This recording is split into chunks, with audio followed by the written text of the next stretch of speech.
Welcome to my MacD Life, and powered by the Support Sight Foundation. This podcast is about macular degeneration and the devastating impact it has on millions of people and their families every single day, 365 days a year. Our mission is simple: to bring hope, optimism, perspective, and education to our listeners. So tune in, buckle up, and put your listening ears on. Here are your hosts, Don Prahl and Sean Doyle. Hello, everyone, and welcome to my MacD Life. I'm your co-host, Sean Doyle, professional speaker, trainer, and book author, and I'm here today with my co-host, the lovely and talented, the amazing, the incredible, the irreplaceable Don Prahl, the founder and executive director of the Support Sight Foundation, and a visionary. Hey, Don. Hey, Sean. Hi, everyone. We're happy you've joined us. We're excited to bring you some great information, education, and inspiration. We really want to make a difference in the life of people who are suffering with MacD, and we call it MyMacDLife. And Don, one other thing. What's that, Sean? We're going to have fun.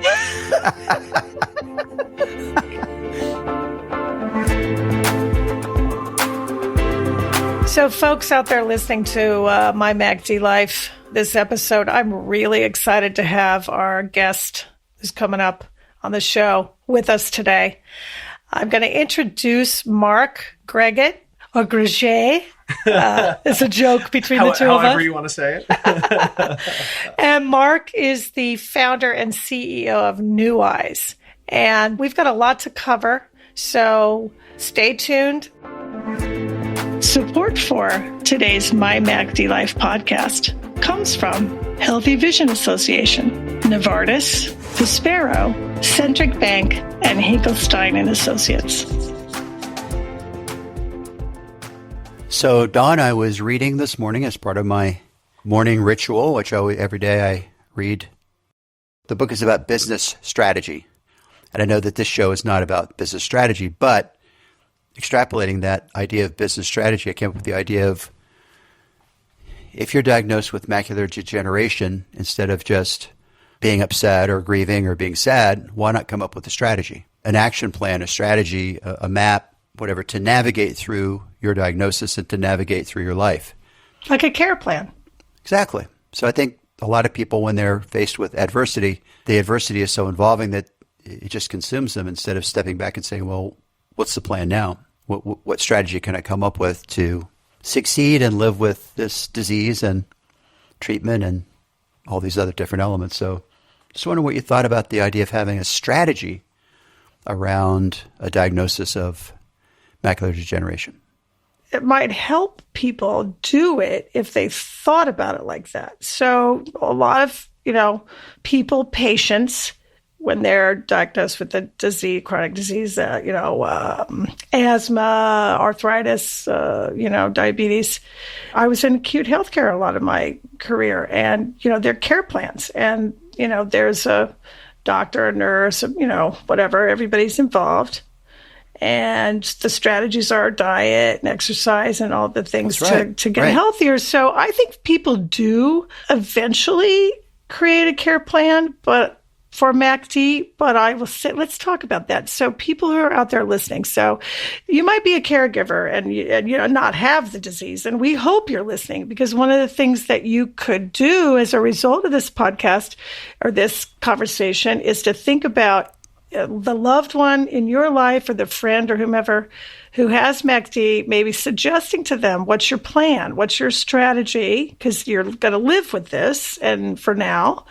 So, and I want to be part of it, so let's create one together or what have you.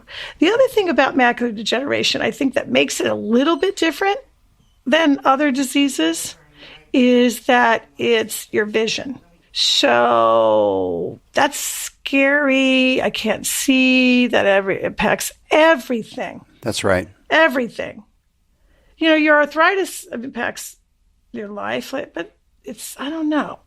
Am I making sense? How do you, but I think that's where this podcast comes in. That's where Support Sight Foundation comes in to help people create that plan. That's right.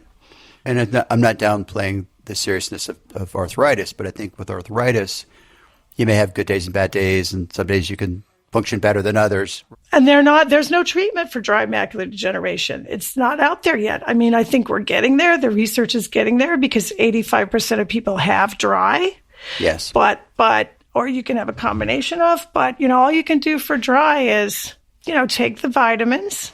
Right. And diet and exercise. And that's really healthy lifestyle related. And then do the Amsler grid and make sure that the minute that changes, you're talking to your retina doc or whatever. But let's go back to what you were saying. So that's kind of the care plan for that.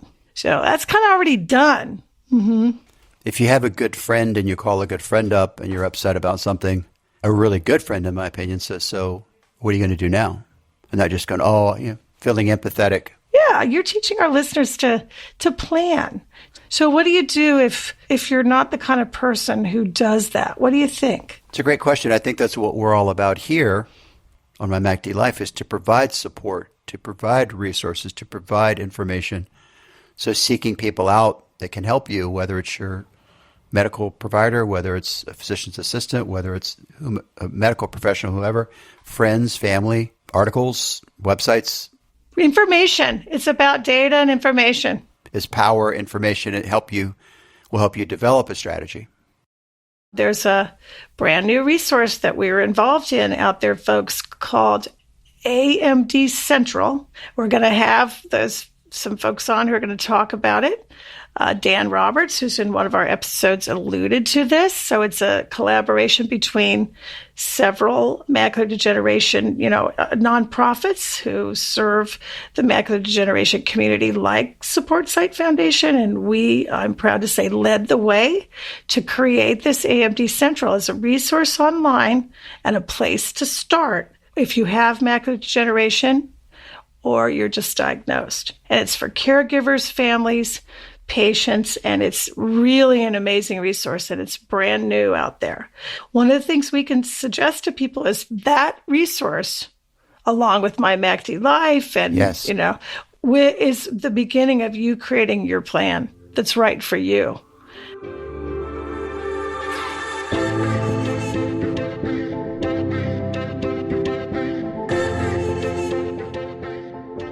Mark is a pioneer in assistive technology.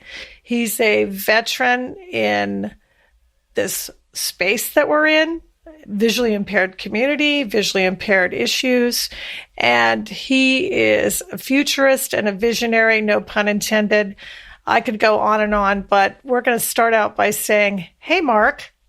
Hey, Dawn. How's it going? How are you? I'm good. I'm good. I appreciate you taking time to interview a scrub like me as a founder and CEO of NuEyes. So I appreciate it. So tell the Mark Greget story in the next couple of minutes and pull out the highlights that you think tell everyone who's listening about you and who you are and how you got where you're at right now. Yeah. How I failed my way through inventing a bunch of cool products, some that were great and some that weren't. And you don't get to see the lowlights, the ones that fail in the garage, and you get to see the ones that are highlighted that actually change people's lives. And it's been a roller coaster of an event.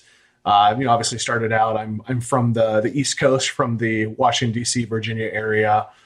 I was an absolute delinquent in high school. So, my parents kept saying, you have to learn Roman literature. You have to know about all these things that are important in life. As I was taking apart their computer day and night and learning about electronics and learning about software and learning about stuff that mattered most to me. As my high school counselor told me, you're really not going to matter about too much. Nice. So forget about Caesar who? Who? Yeah. Shakespeare really has done me well over the years. As I looked at it and said, college is probably not going to be the best place for me. Looked at the military to get my stuff together in terms of, being a less of a delinquent.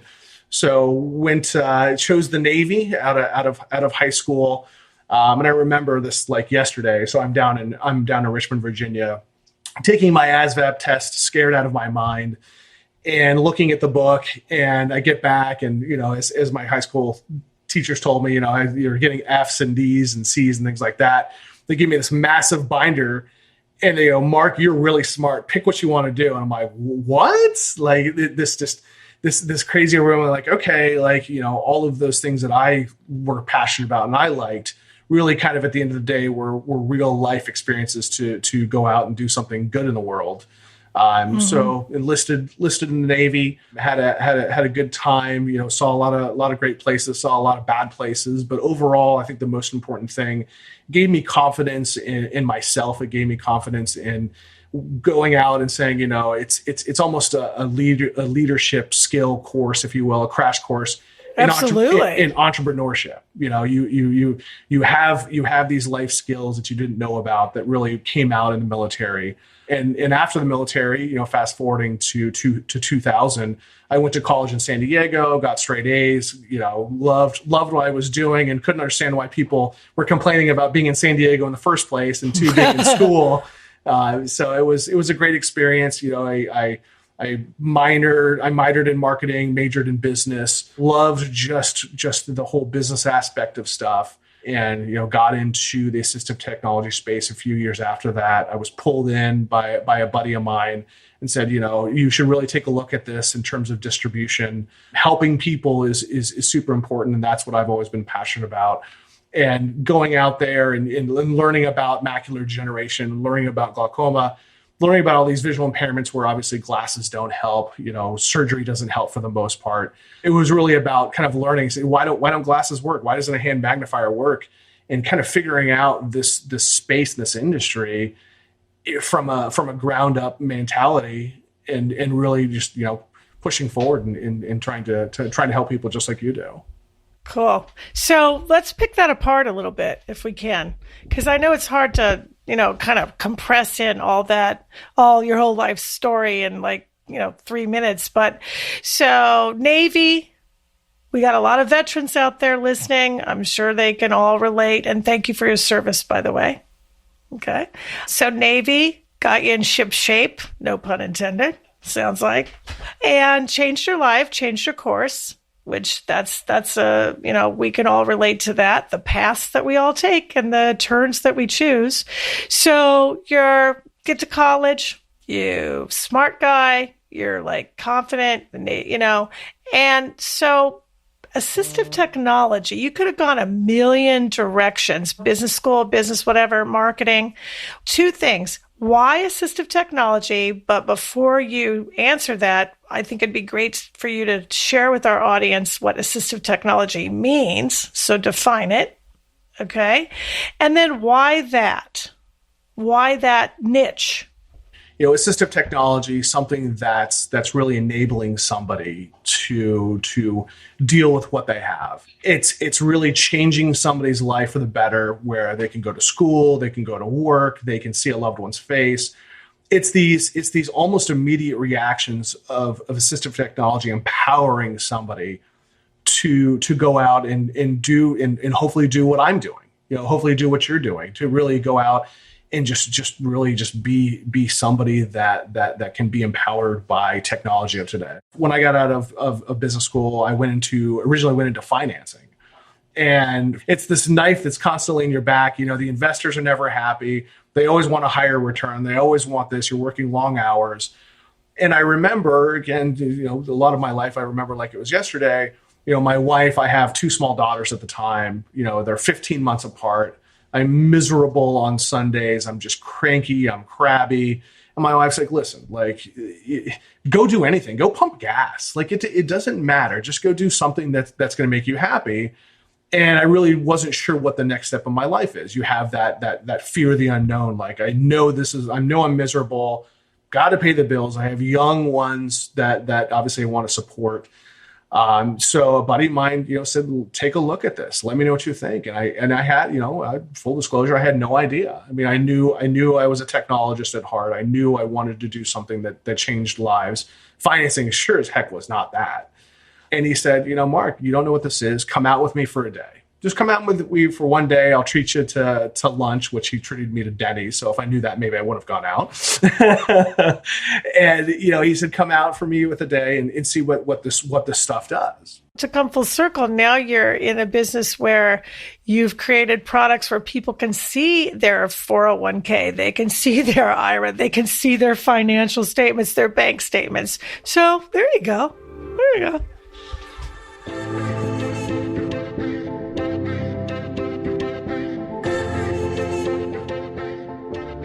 go. The first place I went was Braille Institute in Los Angeles. And I'm walking in and I'm seeing these visually impaired, people, these visually impaired, consumers or whatever you want to call them. And they're happy, they're motivated, they're empowered. And one of the first people I met was Bill, Dr. Bill, if you will, from Center for Partially Sighted. And just it was really a life moment for me, just going, this is something that's really, really freaking cool. Like I can make a difference, almost instantly, just as you do on a daily basis. Awesome. Yeah, I love hearing stories about how people got to the space that we're in. It is a journey for all of us, no matter what we do, but the stories of how you, like myself and others and folks who are listening, how you got to where you are in this, in a visually impaired world and never even thought about it before, So it's great. So let's fast forward. So now we know what pulled you in, what inspired you. So let's skip a few years and say, okay, now you've got this idea, you've got NuEyes. And for folks listening, that's NuEyes, NuEyes. And so NuEyes is what? We are a technology company that is using augmented reality smart glasses or inventing new versions of augmented reality smart glasses to help different verticals and different passions of ours. From the assistive technology space, the low vision space, to the medical space, to enterprise, and really, we've come full circle with the products, and I can get to that in a second. But I mean, it really is, for me, the passion has always been low vision. It's been assistive technology. To go out to somebody's house and as you know, change somebody's life within a matter of 5, 10, 20, 30 minutes. They put those hours on their head. These are glasses, folks, by the way. These literally are, you put them on your head. It's a computer on your head. And you put them on and somebody says, oh my God, I can see my husband across the room. Seeing that older lady and her daughter, crying and saying she's never seen her grandkids. That stuff is so impactful. Being a founder and being a CEO of a company really is at most times really just kind of sucks. You're dealing with paperwork, quarterly statements, board of director meetings, all the stuff that you never wanted to sign up for, right? At the very essence of entrepreneurship, you want to change the world. You want to do something better for humanity. And that's where we started.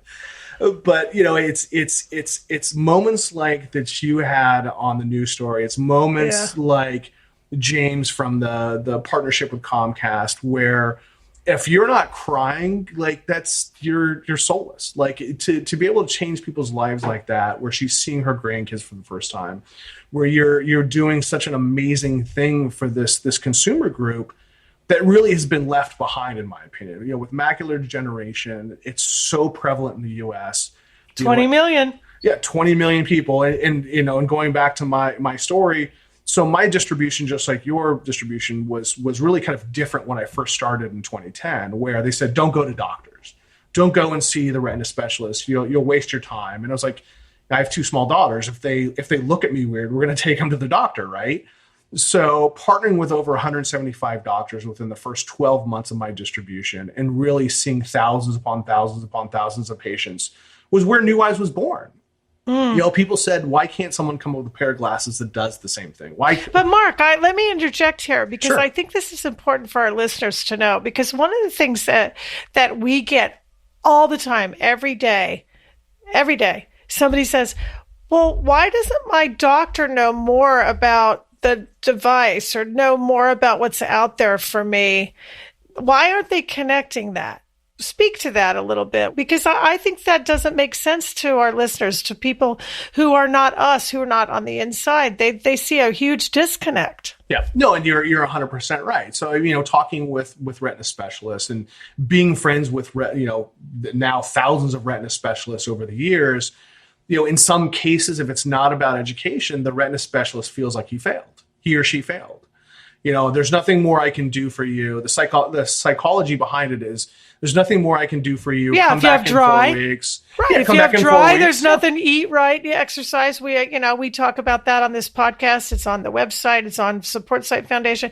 If you have wet, you're 10 to 15% of the people. You can get, it's an injection. We talk about that too. Yeah. Well, even in 2010, when you were wet, there was no shots, right? They were cauterizing. 16 years ago. Yeah, they're using lasers. You're getting scar tissue, things like that. Well, I don't even think. Actually, Avastin was on the market, but that was a repurposed cancer drug. Yeah, well, at the time when I was there, Avastin had just been figured out as a cancer drug down, I think, a woman in Florida. Yeah. So for me, looking at it, saying there's something more we can do. So it was really about partnering, and as we all know, as the world is about relationships. It's about communication. It's about relationships. It's about trust. So going out to doctors, they're so overwhelmed with the drug rep. Here's the drug, go. Here's the drug, go. Here's a new treatment. Things like that. My pitch to doctors was, Dawn, there's nothing you need to do. If you have a patient that you feel needs assistive technology, something that'll just help them out, I'm going to go out to their house free of charge. And I'm going to send you a nice letter saying what happened. It's completely free to them. We have different organizations, obviously, foundations, the Veterans Administration, state agencies, things like that. So we're always, if they have $1 or $1 million, we're going to treat them the same. And it worked. It was something where, the company I was distributing for went from, seeing a couple hundred patients to, a year to seeing a couple hundred patients a month. Wow. And that's where I kept hearing, why can't someone come up with glasses? Why can't, hearing that 1,000 times, hearing that 2,000 times, because when people can't see, they want to put glasses on. 100%. Yeah, no, absolutely. Yeah. And, I grew up with glasses. I have contacts, but I take my contacts off, then you guys go away. So, again, going to my wife and saying, listen, I think there's something here. I think there's, we're on to something. Yeah. And you look going, we're on to something. And in that, oh crap moment, we're going, okay, we're going to be spending like our life savings and maybe this is going to work out or maybe not. You try to sell that with a nice bottle of wine at the end of the day. So Mark, so we're going to get into detail, but does anybody ever tell you you're nuts? All the time. Yeah. It's, okay, that's good. Yeah. There's a plethora of haters out there and people that want to say I'm nuts and crazy. And you're nuts in a good way. Yeah. You're doing something right when people hate you. So talk about the products that NuEyes has, and then we're going to encourage people to go to the website too. Yeah, so we have 3, if not 4 now solutions for the visually impaired. So if you're later stage macular degeneration to a kid that has Stargardt's or someone that's just getting diagnosed with dry macular degeneration, originally it was coming out with a product that was just a visualization tool. So magnification, contrast, things like that. Obviously, as your later stage macular degeneration, you get eye fatigue. So having, an artificial intelligence component like optical character recognition, things like that, barcode Say that scanning. Slower so people know. Sorry, yes. So, yeah, go ahead. Yeah, so an AI component or artificial intelligence component that we patented and granted patent for optical character recognition on a pair of augmented reality smart glasses. So really what that means is you can push a button and it'll read back to you in real time instantly. Printed. Yes, it's printed. It's not handwritten. No, yeah. Printed, anything printed material. It'll read back to you in real time. So you can save your eyes, your eye fatigue. As you know, obviously reading for a long amount of time, whether you're visually impaired or not, you're going to be getting eye fatigue, of course. That's also known as TTS, text to speech, correct? Yeah, absolutely. Okay. Yeah, Just so the audience is clear on that. Yeah, absolutely. So you've got one product. So what's that called? Yeah, so that we started out with that product that was called the NuEyes Pro. Pro? The Okay. Pro, that was the original one. The field of view was a little bit smaller for macular degeneration. It was a 30-degree field of view. Because let's remind folks, macular degeneration, those of you that haven't know this, but it's a central vision disease. Yeah, so if you don't have it, take your fist and put it in front of your face. And that's really, Right. You've got that central vision loss, that scotoma, if you will. You're using that side vision, if you will, or the peripheral or centric vision. So if someone with macular degeneration is talking to you and they're looking to the side and looking out the side, they're not being rude. That's just where their usable vision is. Right. So what'd the Pro do for that world? Yeah, so for later stage, we weren't as successful as I wanted to, but the younger generation, the Stargards, the beginning AMD patients, it was great. I mean, we went from the flip phone to the smartphone in really a New York minute. Going from a 60-pound machine to a product. Something you put on your head. Yeah. So, some of the manufacturers weren't so happy, obviously. But do you think that people, and I think our audience could probably answer this better than the two of us, and maybe they'll share it with us on, our MyMacDLife.org or something. Do you think the word technology intimidates people in this situation? Why not just call them glasses? Yeah, I mean, I think you're right. I mean, we went through so many different scenarios of prosthetics to smart glasses to augmented reality vision. At the end of the day, it's got to be, we're experts in user experience because of the consumer group that we're in. So for us, we really landed on smart glasses. So that's awesome. So they're a little bit smarter than my Coke bottle glasses I wear every night. So it's really, like you said, a computer on your face. Luckily it's getting lighter, smaller, and less expensive. But that's really where we started in 2016 was with the NuEyes Pro. So then you came out with the E2, and what was the significant advancement there? What drove that product development? So with the E2 and the E2 Plus, that the easy line of products, I looked at it in a standpoint of my parents are baby boomers. We're looking at an overwhelming amount of baby boomers coming out with beginning stages of macular degeneration. Oh, yeah. 50, people are diagnosed 50 and above, age 50 plus, maybe a little drusen here and there, but that's the beginning, age 50. Yeah. Absolutely. So what is this consumer group looking at? They're looking at less magnification. They're not wanting to read a 500-page book because your World War II guys, your World War I guys are unfortunately dying out.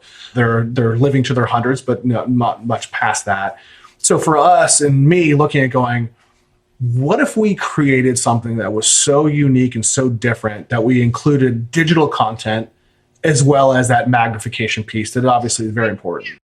These glasses, the E2 and the E2 Plus, have the basic magnification, the contrast, and the OCR, that reads aloud. And then you added I'm just going to call it a virtual reality. So for a baby boomer, I can go on Prime. I can go on Wall Street Journal subscription that I have digitally. I can check my email. I can do all that in those glasses. You can. It's and you're doing it in an accessibility format. So it's already been pre-programmed for you, where you don't have to change contrast, you don't have to change magnification. It's this virtual reality environment, this immersive experience, where if you want to watch Xfinity stream in that in simple terms for us, in that IMAX theater, right? It's this massive, huge 101-degree field of view where you weren't able to see MASH or watch MASH. You weren't able to see MASH. Yeah. This is fun, but I really want to boil it down to, and I don't want to rush you. We've got the E2, the E2 Plus. You're constantly in kind of development mode. How can we deliver a better solution, right? A wearable. What is this category called again for assistive technology? Yeah, so it's a wearable head-worn device. Yeah. Okay, and so what does that mean for people who know nothing about what you're talking about? Yeah, it's something that's lightweight. It's something that you can put on your face. It's something that, in my opinion, has a multitude of uses. So let's talk about that, because it's all about tasks, right? So tell folks what the main uses are of this, of wearables, of the E2 and the Pro. It's about data visualization. It's about basically seeing as clear as you can with your usable vision. So you can watch TV. Mm-hmm. You can see the faces of your grandchildren that you haven't seen before. Can you drive? No, you cannot drive. Oh, okay. Yeah. Is that coming? Yeah. Is that coming? It's in the works. So I do have a story behind that. So okay. So with the Pro, full disclosure, that's why we have when the product boots up, do not drive or walk with the product.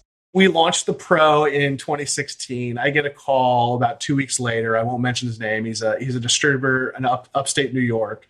He's visually impaired himself. Great guy. Known him for a long time. And I get this message. He goes, Mark, this product has changed my life. What you did with the Pro is so amazing. I was driving down the highway and it was just so great. And it's this full, like, I probably all the color went out of my face. My hair is standing up. We were like, oh no, that's really not what it was for. Like, we're trying to move technology down the road, but not literally. So that's why you see the disclosure on there. Do not drive or walk with the product. Obviously with the Pro and the Pro 3, they're more mobility driven. Tons of people walk with them every day with canes and dogs and things like that. Awesome. You can get outside with them. You can go be much more independent. 100%. That's what it's all about. Yeah. It's about what you want to do. Let's share this information with everybody you know. People need to know that you're out there, that these devices are out there that change people's lives, that help them be more independent. In the end of the day, it's about helping people who can't see or who are losing their precious vision understand there are tools and technology out there that's accessible, usable. I like to tell people you can't cut a steak with a butter knife. So you need a lot of different things in your life, and NuEyes could be the right solution for a lot of people. Well, Mark Greget, we are bringing you back, and I just want to say, wherever your brain is going, keep it going that direction, because the world needs, we need people like you who understand, who are doing this because sure, you want to make money, but you're doing it for all the right reasons. You're doing this because you want to change people's lives who can't see. And keep doing that and keep us posted. We'll have you on. And, I think the inspiration here for people, I hope the takeaway is that this stuff is going on all around you. And MyMacDLife podcast, our website, NuEyes.com. There's lots of information out there. And if you can't see it, get your grandkids to do it. Right? Yeah. Or a shameless plug, put on an E2 and then no. Put on an E2. No, that's not shameless. So we're gonna list this information on our website. We're gonna put it in the podcast at the end. And I want you to have the last word. So if you had, what do you want to say to people listening what do you want to say? I think at the end of the day, we are a technology company, but most important, we're an advocate. We will not stop. We will not quit, inventing technology for the visually impaired. This is more than just a business. This is more than just an idea. This is a passion, and be able to change somebody's life with our glasses is super humble and super appreciative. And that's why we get up in the morning every day and deal with crazy stuff. I love it. You're crazy. You're right. And you're crazy good. And I am honored and privileged to know you. Thank you very much for showing up today. Yeah. I appreciate your time. Absolutely.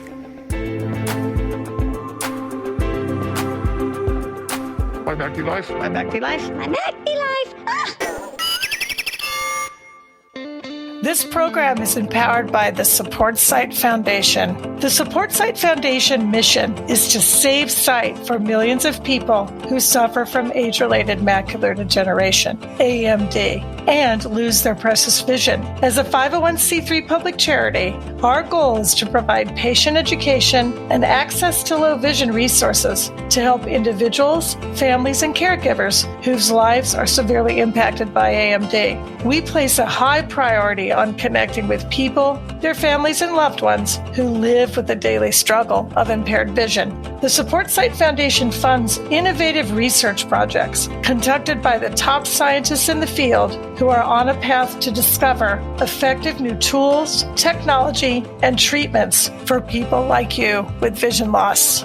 The Support Site Foundation, supportsite.org, SUPPORTSIGHT.org, or call us at 888-681-8773 and connect with us on social media. Thank you.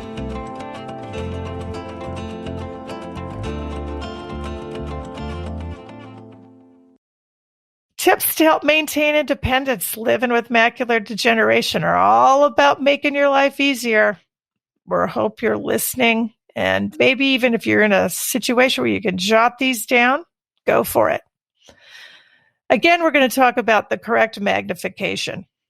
Make sure you're using the correct magnification product and the product power for the task. All right. So you got to think about what you're doing at the time. I always say, you don't cut a steak with a butter knife, right? Well, the same rule applies here. Not all magnifiers are the same. That's pretty profound, isn't it, Sean? It is. And my dad has a great saying. He always taught me, it's not the job, it's having the right tool. You got that right. So using the wrong power magnifier will result in failure. How many of you out there have done that? You grab your 3x magnifying glass and you still can't read what you're trying to read. Okay. And that's frustrating. And the frustration comes from not having the right tool for the task. So it's really important to figure out what you're trying to do and then have the tool to do it with, like Sean said. Second of all, we recommend that you have your eye doctor prescribe the correct magnifier or eyeglasses or telescope for reading or for the task that you're doing. Talk to them. Tell them what you're trying to accomplish.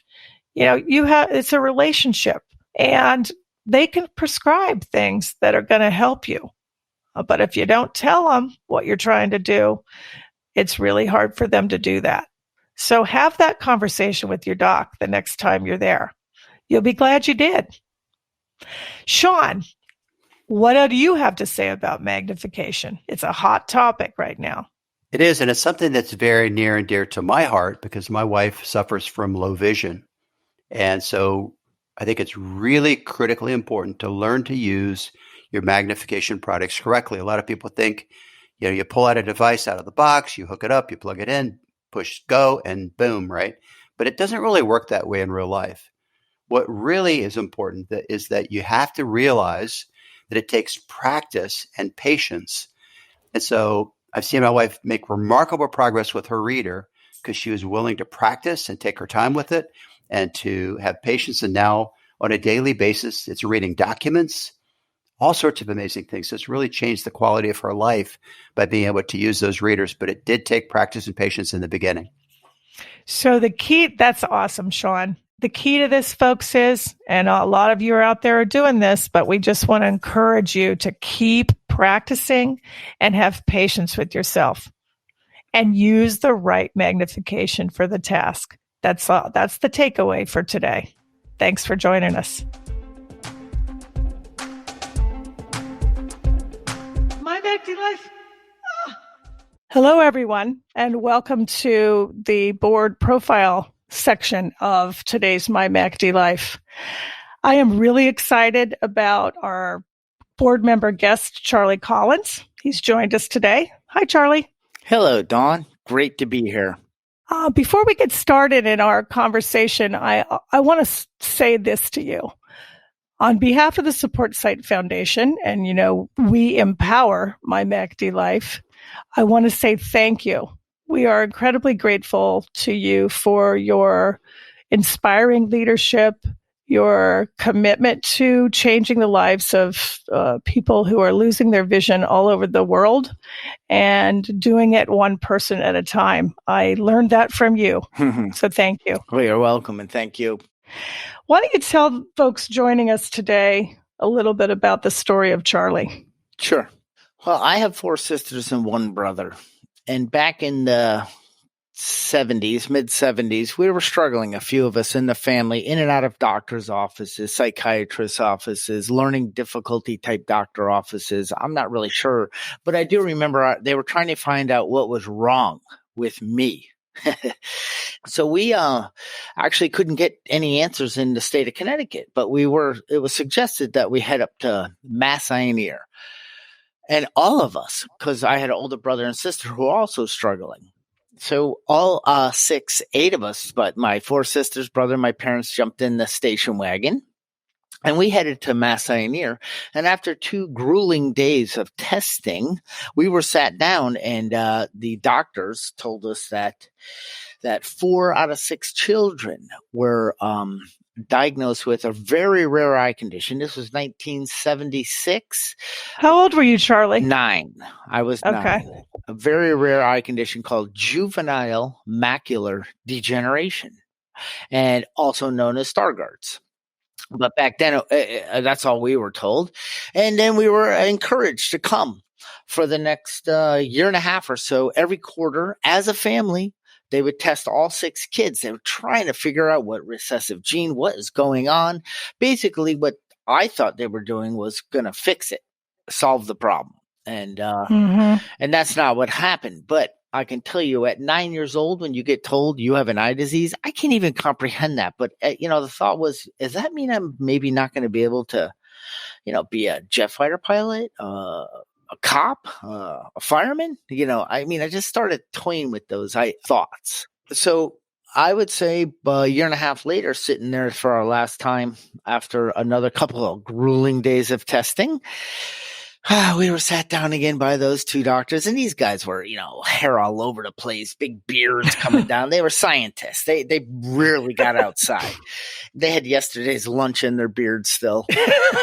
So anyway, they were really nice guys trying their best to figure out what was going on. We were sat down again, and we were told, thank you for your time. But we don't know what's going on. We don't have a cure. We don't know what to tell you. There are no glasses. There's no pill. There's no nothing that we can do for you right now. But we thank you for your services for the past year and a half to helping us. And handed a sheet of paper to my mom, which said, no more snow skiing. Be careful with sports. Blah. So a list of all the things you couldn't do. Right? All the things you couldn't do. Mm-hmm. And that was our exiting package. That's all we got to leave with. No connections, any support or help. And my mom we got up from the table, and I would say 5 steps out of that room, she crumpled that piece of paper up and threw it in the garbage. Yay, Mom. Exactly. Because I was blessed. I was raised in a family that didn't treat me as a visually impaired person. If my sister was perfectly sighted and expected to do well in school, be respectful, show up on time, so was I. It was no different. She didn't say, well, since you're legally or vision impaired, you get the easy card of life. No, it wasn't like that. So, and my parents never did for me what I could do for myself, which was excellent.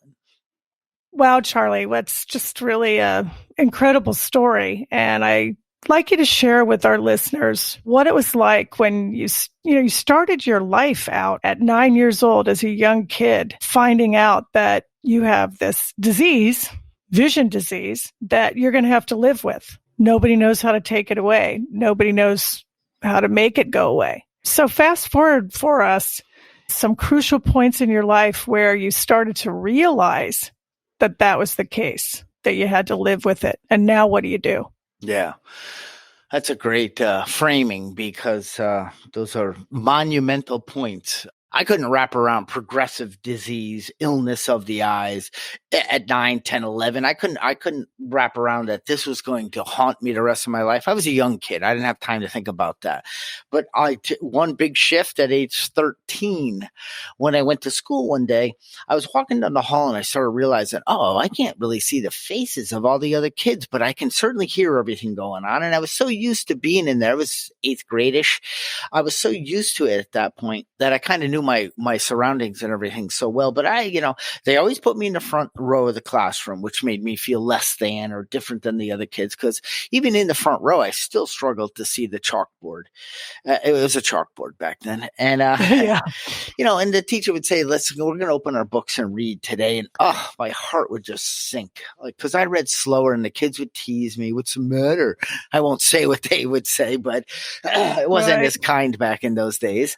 Right. Mean kids, bullies. Yeah, bullies. Right. But also they just don't understand, I got to give them that. And then I was off to gym class. I never liked gym too much because you never knew what you were going to play. And a lot of things in gym required good eyesight, which that day was dodgeball. I always joke around. It's not bad throwing the ball, but getting it thrown at you when you're visually impaired is not fun. And I got picked last on the two captains. And, my self-esteem by this point was really heading downhill. My head was now angled, no longer straight out in front of me. It was now pointing more down at my feet in the ground. I was starting not wanting to look up it and talk to people too much. I just was starting to feel different than, less than, not good enough.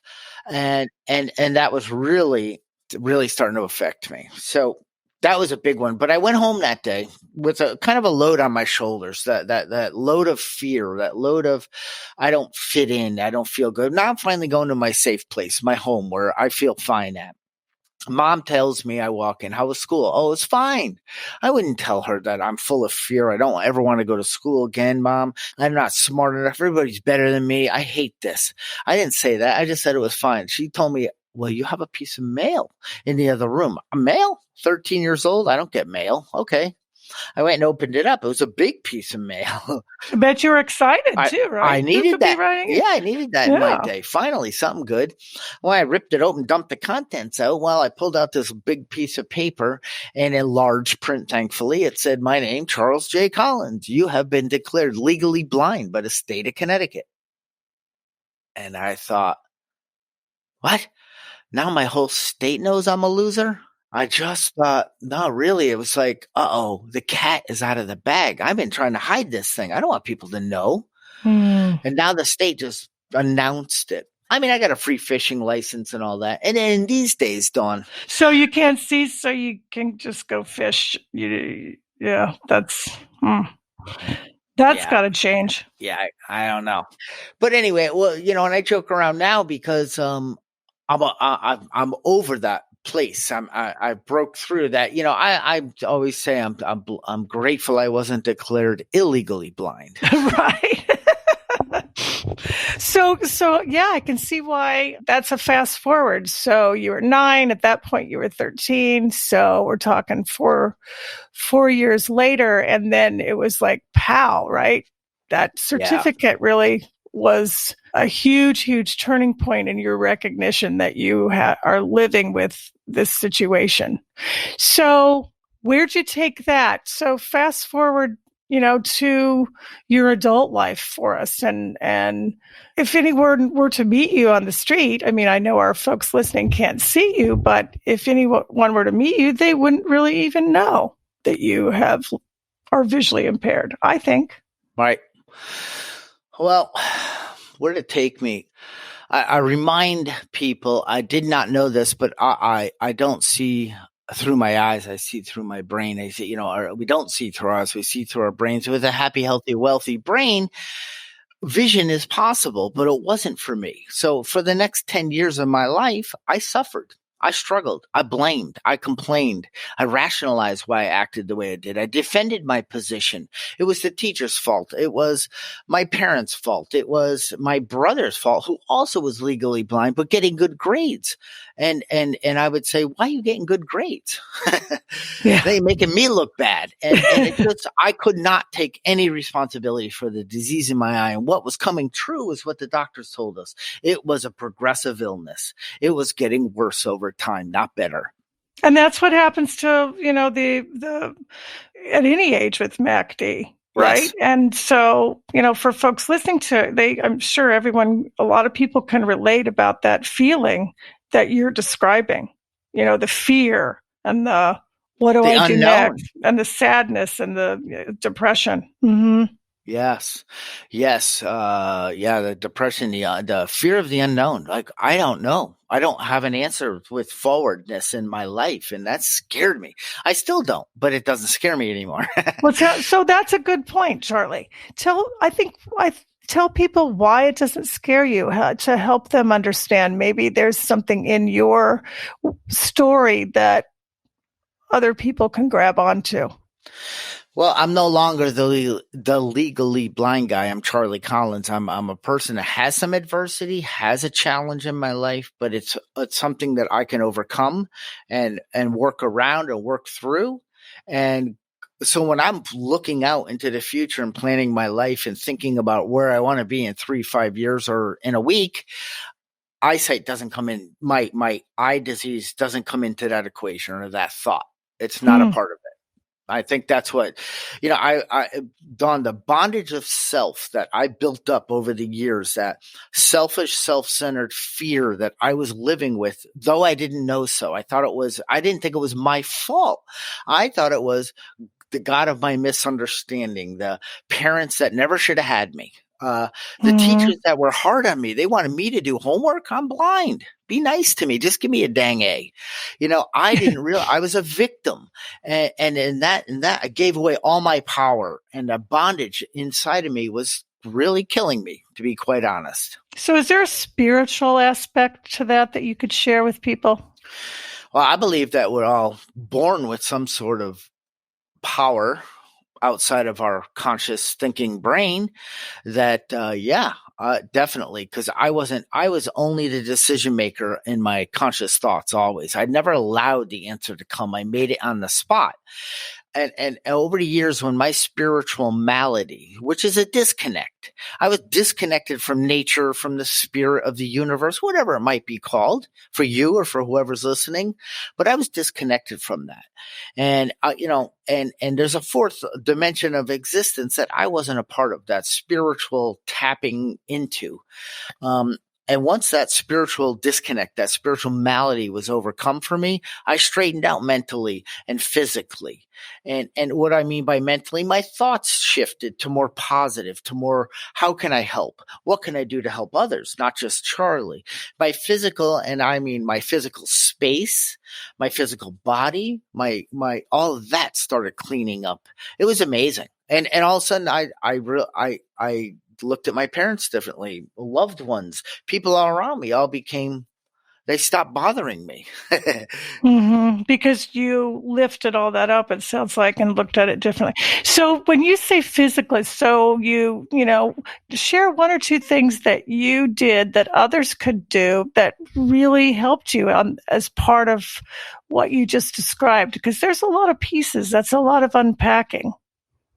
Oh yeah, there's a lot of unpacking. You're not kidding. But the shift was the type of food was very important. I had these morning like comas, because I was eating really to help with my depression, the way I felt, and I wasn't eating the healthiest foods. But I woke up and said, if this, why am I acting like an insane adult? If I'm doing the same things over and over and expecting different results, but I'm not getting them, why do I continue to do that? So why don't I change a little? I just started eating healthier, more whole foods. And I started feeling better. My thinking became better. My body felt better. So I put the hammer away more and more and the hammer is what I mean is that I'm always so hard on myself, and you shouldn't do that. And you did that wrong. You never should, that started going away because I started taking responsibility for my life. So your healthy diet, we all know that that's really critical into our health in general, but eye healthy is heart healthy. And of course with dry macular degeneration, diet is one of the only things you can do right now. And, but so eating better, exercising, changing, shifting the thoughts in and out of your head, right? Yes. So is that like a daily thing for you? I mean, is this a practice now? Is that what the message you want to send to people? Yes, it's a daily reprieve because I still can wake up feeling sorry for myself or getting into a task without the proper tools and getting frustrated. Darn it, this legal blindness or this eye disease, just macular, whatever the thought is that it's the problem that I'm struggling right now, which is a lie. I'm struggling because I didn't plan properly. I didn't bring the right tool to the project. And yeah, you couldn't have said it better. It's like there's nothing you can do as a person like overnight to just shift and cure yourself because you've created some bad habits, some bad thinking patterns, some bad ways to tolerate or deal with or find the solution. Since the doctor didn't give us one, our nature is to find a different one, and could be alcohol, could be eating, could be gambling. I mean, it could be something, unfortunately, that takes my mind off my eye disease. And it could be negative. It could just be negative thinking. Pour me all day. And pretty much you'd be pouring me a drink. And, so I just started with that, like you said, the pattern of teaching myself, and it became a habit. But like I said, it's a daily reprieve. I restart every day. How can I best think of others, serve others, and see what my place is today to help others? Because Dawn, if you and I get out of bed and say, what's in it for me? How am I going to feel better, look better, and sound better today? Well, we know how that usually turns out. It doesn't.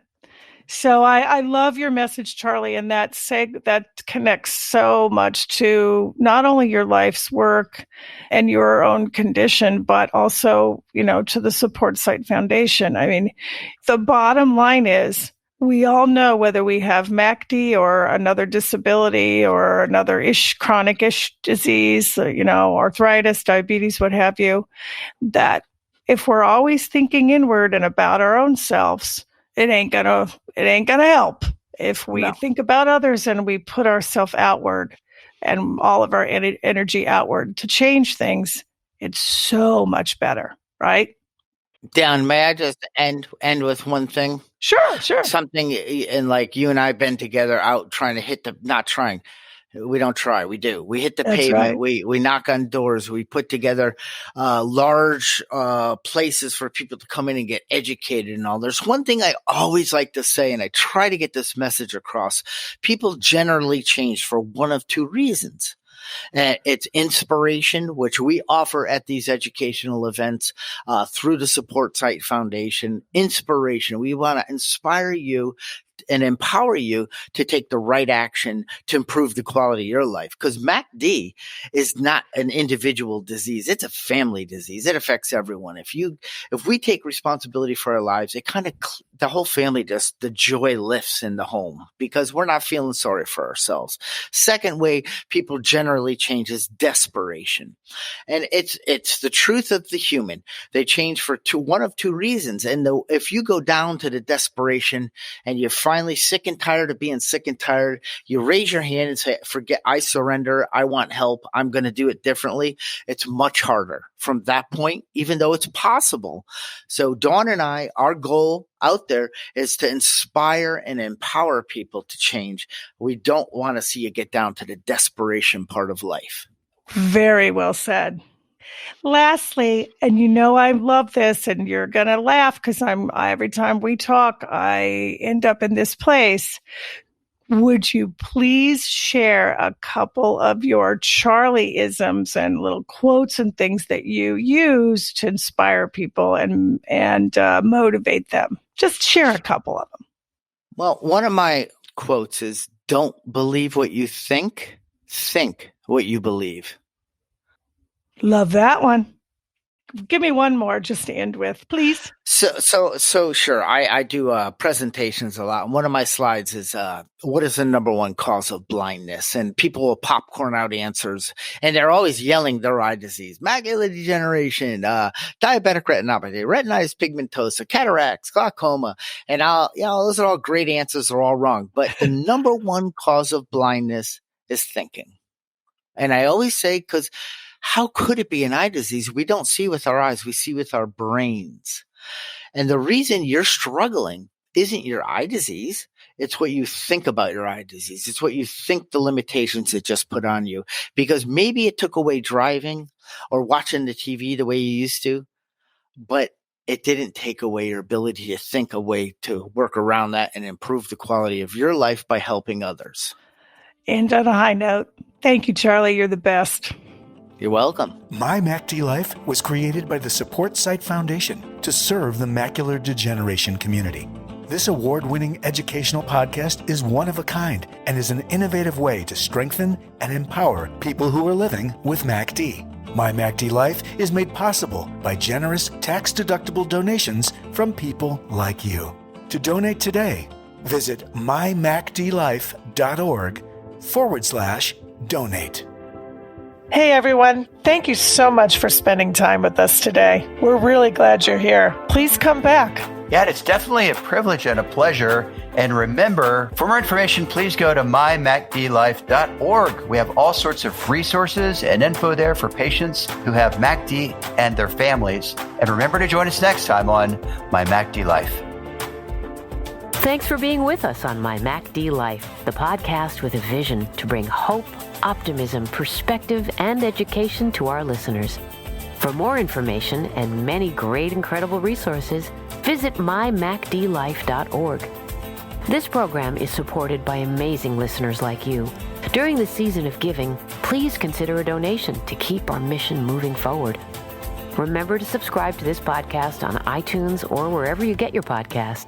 Until next time, keep living with hope.